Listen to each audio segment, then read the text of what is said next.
Well, I just got out of Godzilla -1. And I'm going to say this. That's not a Godzilla movie. I know Godzilla. I've seen a ton of Godzilla movies. But what I just saw is not a Godzilla movie. Let me explain.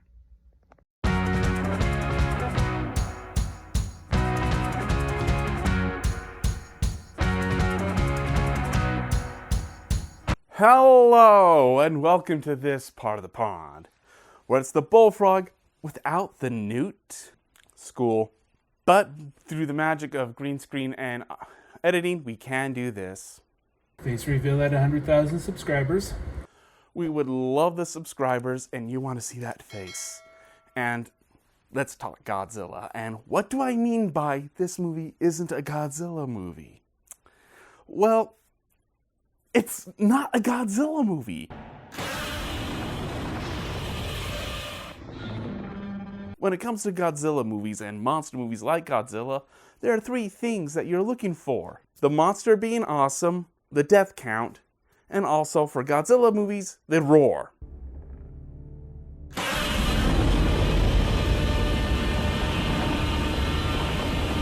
I love that sound. It's a good roar. It's very iconic. But this movie says no. This movie is really hearkening to the original Godzilla. Look, the best way how to describe this, and what I mean, is Godzilla -1.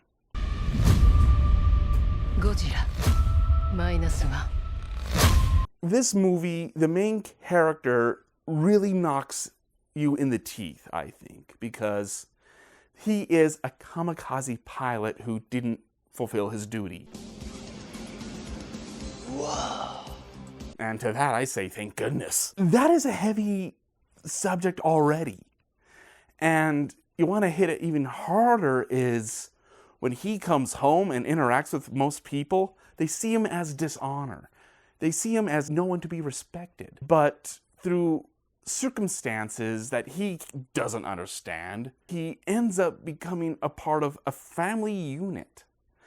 And from this, he grows and learns and gains a circle of friends. But these movies are again surrounding World War II, Japan surviving from that scar.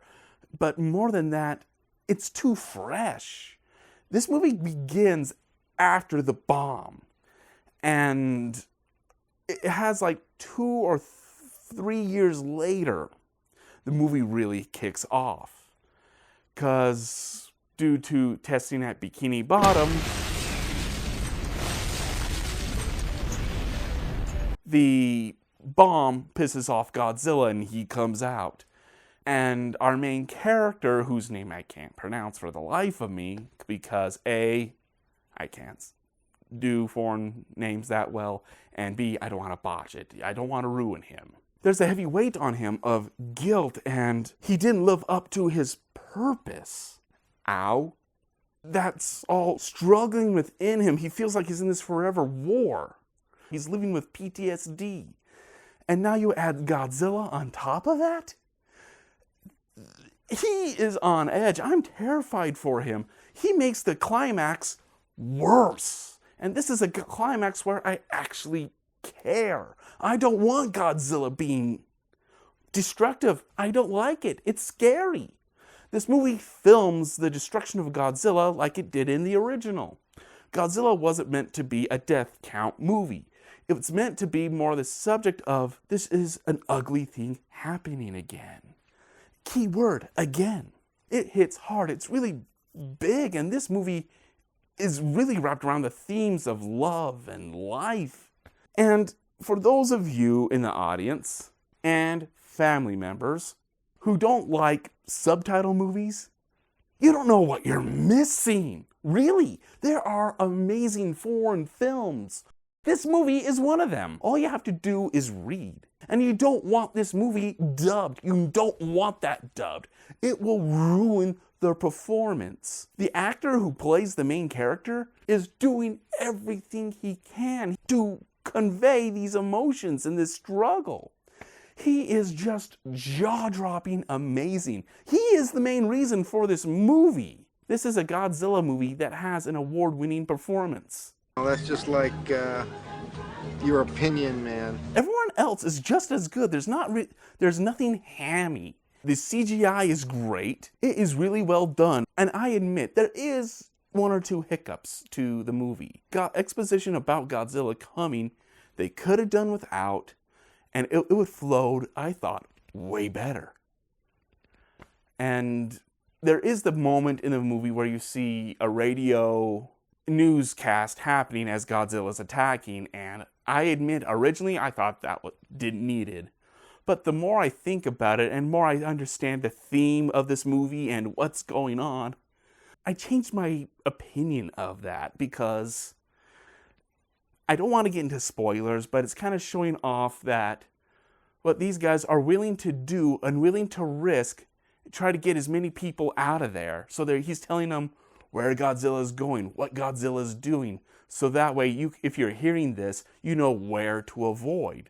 So that's no longer a hiccup.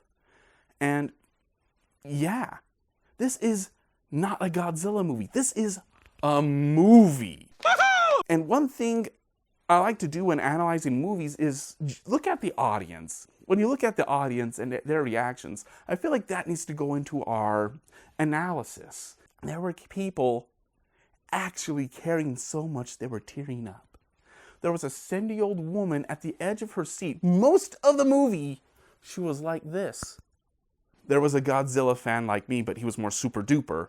And he was pointing out all the Easter eggs and cameos and such. He enjoyed this movie a whole lot.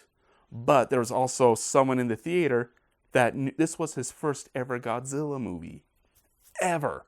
After that, he was asking, are there any more Godzilla movies? So this movie got different emotions, different things. I mean, I can feel the tension in that room when the climax happens. All of us were on the edge of our seats going, oh my gosh, don't let this happen, don't let this happen. In a Godzilla movie. What? I can't state that enough, but I have to. This is not a Godzilla movie. You don't get stuff like this here. And where would I put it? On a scale from 1 out of 7, I give Godzilla -1 a 7. What? When it comes to 7s, they don't give it immediately. I'm not a fan of opening night-itis. I want to watch that movie again and again, because when you watch it multiple times, your opinions may change, and it may not get that glory that I originally thought of. So we're going to wait an entire year. So until that time comes, this is the Bullfrog signing out. Who would ever guess that?